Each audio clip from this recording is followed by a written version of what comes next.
Today, we're diving into the fascinating history of how women have been perceived as submissive. This deep-rooted perception has its roots in cultural, religious, economic, and social structures that have evolved over thousands of years. Let's explore some key points in this history. First up, let's talk about ancient civilizations. In Mesopotamia, early societies had patriarchal structures, but women could hold significant religious roles. Moving on to ancient Egypt, women actually had relatively more rights, including property rights and legal rights. However, societal norms still place women in a submissive role. Now, let's fast forward to the Middle Ages. During this time, women were seen as submissive, often portrayed as weak and helpless. This perception was further reinforced by the rise of Christianity and the Catholic Church. In the 18th and 19th centuries, the Industrial Revolution brought about a new era of change. Women were seen as submissive in the workplace, often working in low-paying, low-status jobs. So, there you have it,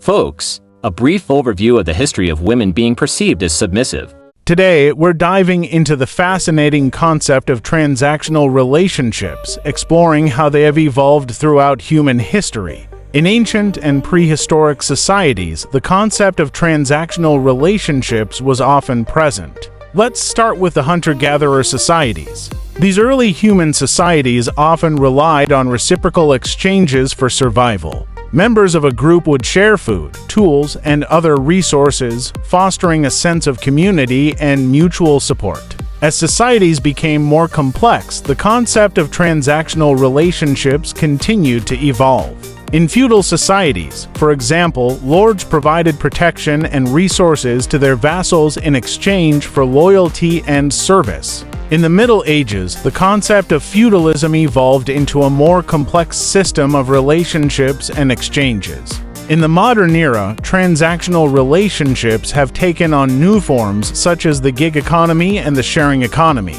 People often exchange their skills and time for money or other benefits. So, there you have it, folks. A brief overview of how transactional relationships have evolved throughout human history. We'll be looking at the ancient and classical periods. In the ancient world, early civilizations often attributed delusional thoughts and behaviors to supernatural causes. People exhibiting such symptoms were often believed to be possessed by spirits or gods. In Mesopotamia, for example, the god of madness, Gula, was believed to be the cause of mental illness. Moving on to ancient Egypt, the concept of delusion was closely tied to the afterlife. The ancient Egyptians believed that the dead could communicate with the living through dreams and visions. They also believed that the gods could cause delusions to punish the living.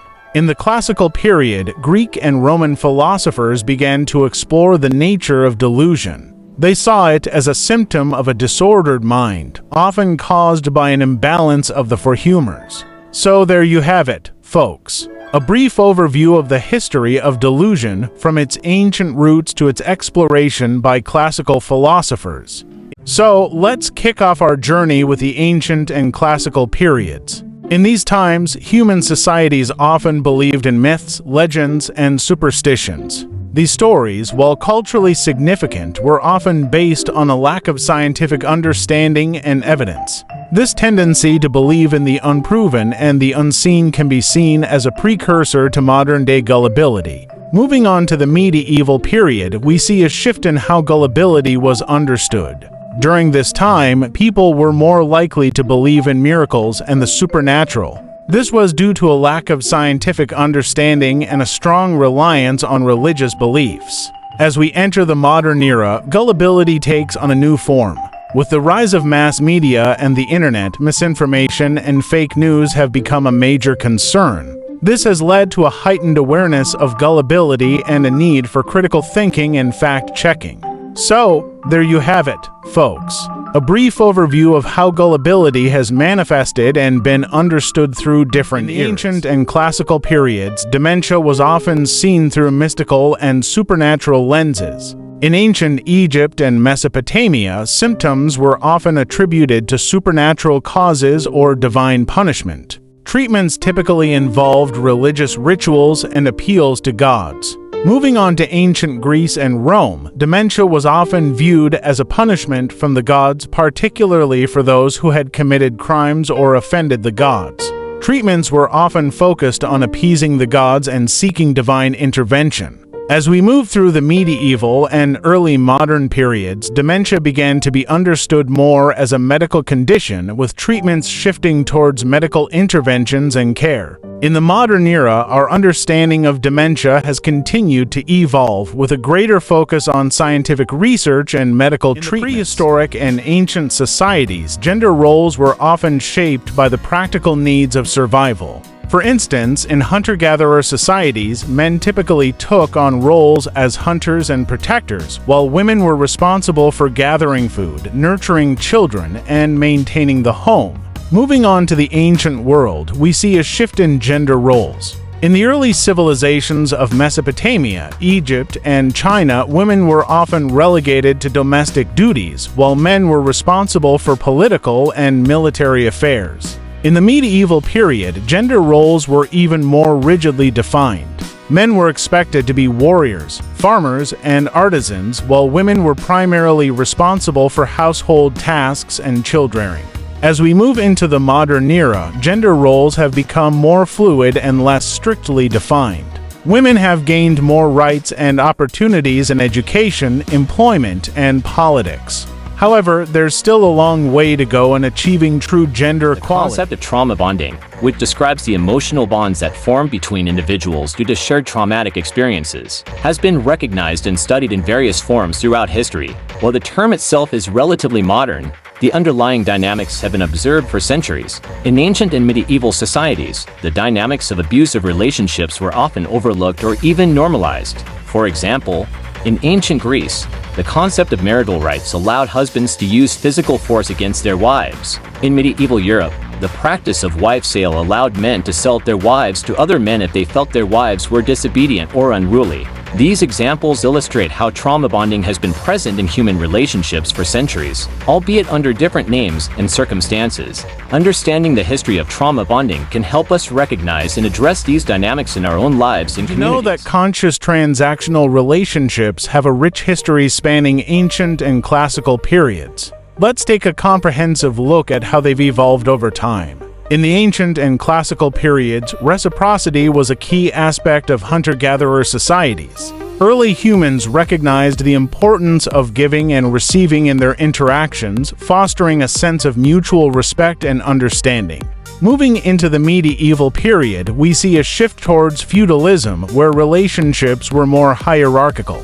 However, even in this system, there was still an emphasis on reciprocity, albeit in a more structured manner. As we enter the modern era, we see a shift towards more egalitarian relationships, where parties are more aware of and intentionally consider the ethical, social, and environmental implications of their exchanges. This trend reflects a growing emphasis on values and intentionality in interaction. PDA reflects changing social norms, cultural values, and legal frameworks across different times and places.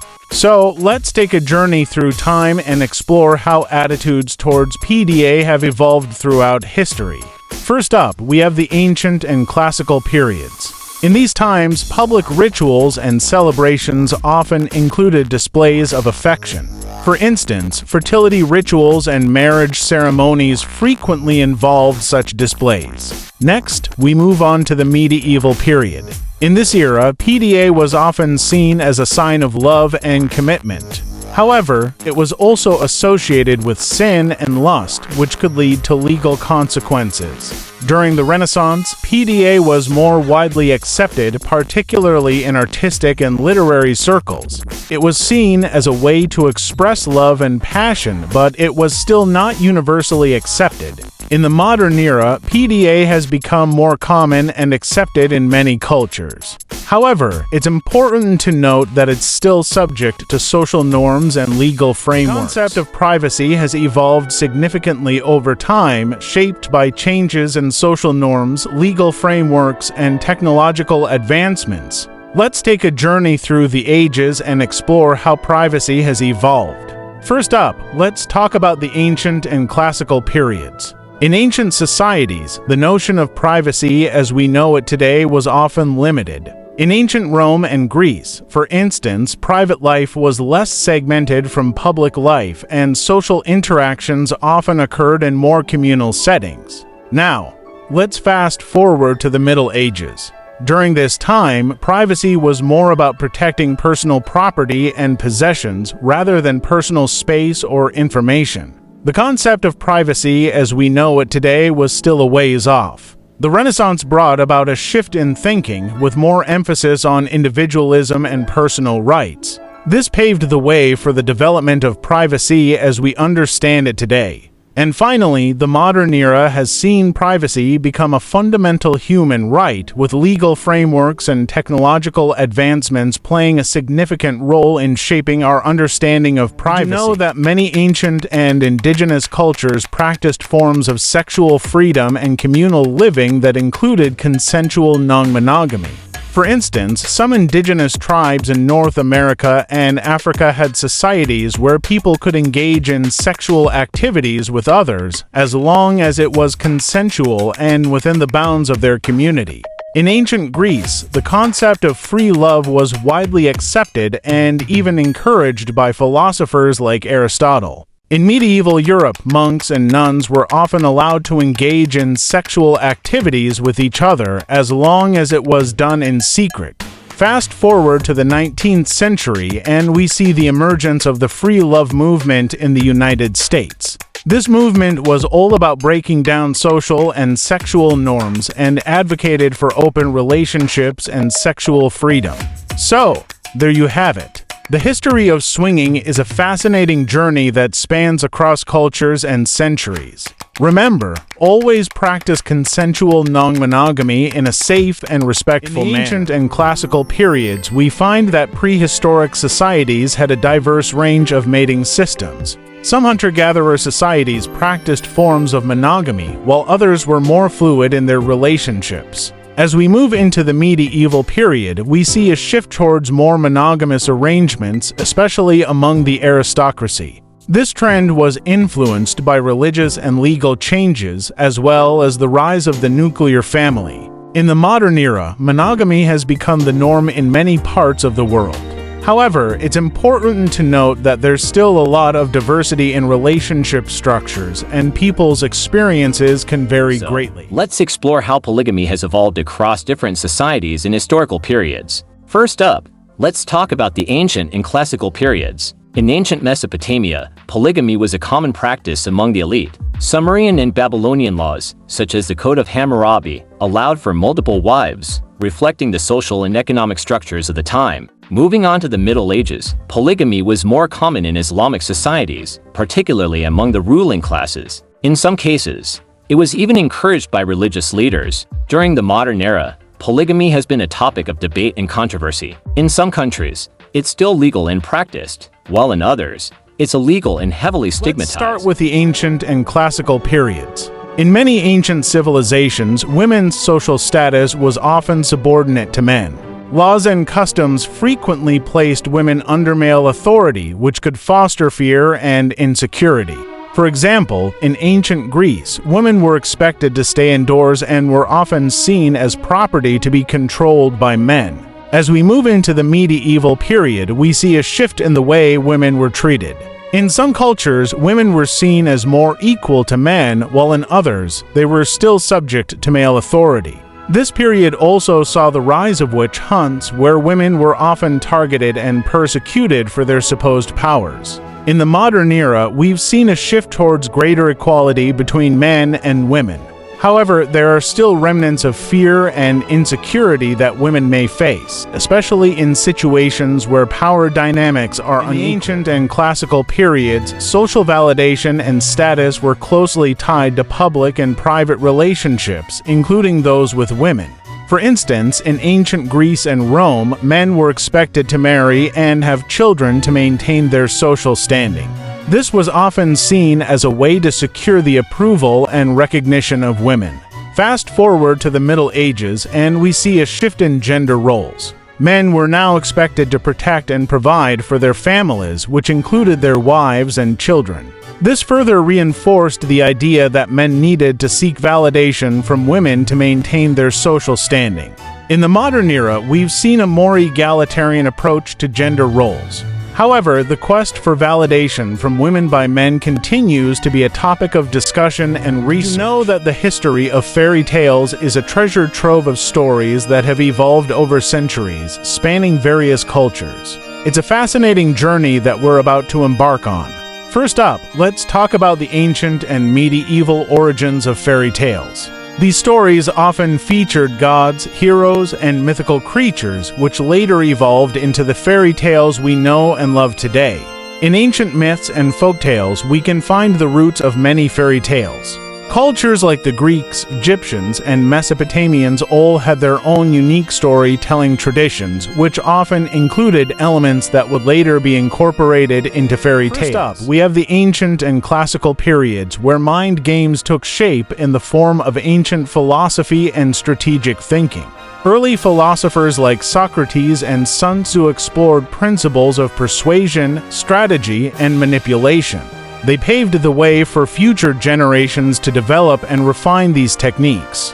Fast forward to the Renaissance, and we see a surge in mind games as a form of entertainment. Magicians, illusionists, and tricksters began to use their skills to entertain and amaze audiences. In the modern era, mind games have evolved into a complex field of study with psychologists, sociologists, and other experts delving into the intricacies of human behavior and interaction. In ancient and classical periods, while historical records don't explicitly document stalking as we know it today, behaviors similar to stalking likely existed in various forms. Ancient texts and myths sometimes allude to stalking-like behaviors, such as the story of Oedipus, who unwittingly married his mother and killed his father. Moving into the medieval period, the concept of stalking began to take shape in the form of courtly love, a romantic ideal that often involved obsessive and unwanted attention.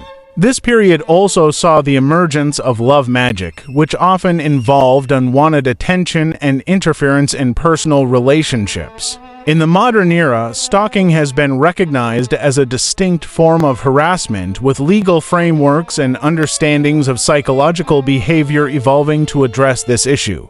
The term stalking was first used in the 19th century, and it wasn't until the 1980s that stalking was formally recognized as a criminal offense in the United States. Narcissism, characterized by excessive self-centeredness, grandiosity, and a lack of empathy, has its origins in Greek mythology. The term comes from the story of Narcissus, a young man who fell in love with his own reflection in a pool of water. This tale, told by the Roman poet Ovid in his Metamorphoses has become a symbol of self-obsession and vanity. Over time, this mythological concept evolved into the field of modern psychology, where it's used to describe a range of behaviors and traits. So, the next time you hear the word narcissism, remember its rich and intriguing history. Did you know that some of the earliest known poetry comes from ancient Mesopotamia and Egypt? The Sumerians, who lived in what is now Iraq, were responsible for some of the earliest poems. The Epic of Gilgamesh, written around 2100 BCE, is one of the most famous works, combining epic narrative with lyrical passages. Moving on to the classical period, we have the Greek and Roman poets, who made significant contributions to the art form. In the Middle Ages, poetry took on a new form, with the rise of the troubadours and the development of courtly love poetry. The Renaissance saw a revival of classical forms, while the Romantic period brought a new emphasis on emotion and individual expression. The 20th century saw the rise of modernist and postmodernist poetry, with a focus on experimentation and innovation. In ancient and classical periods, courting varied significantly based on cultural norms and social structures. For instance, in ancient Greece, courtship was often formalized and involved rituals and practices that were deeply rooted in their culture. As we move through history, we'll see how courting has adapted and changed to reflect the social norms and practices of each era. So, stay tuned for more fascinating insights into the history of courting. First up, let's talk about ancient and classical periods. In these times, social interactions were often governed by strict norms and customs. For instance, in ancient Greece and Rome, courtship practices were quite formalized, with men often initiating conversations or romantic interests with women they didn't know well. As we move into the medieval period, courtship rituals became more complex, with men often seeking approval from the woman's family before proposing. In the Renaissance, courtship became more individualized, with men expressing their feelings more openly and directly. Fast forward to the modern era, and we see a shift towards more egalitarian courtship practices, with women increasingly taking the initiative in starting conversations or expressing romantic interest. Did you know that the idea of equality can be traced back to ancient philosophical and religious traditions? In ancient Greece, philosophers like Plato and Aristotle discussed concepts of justice and equality.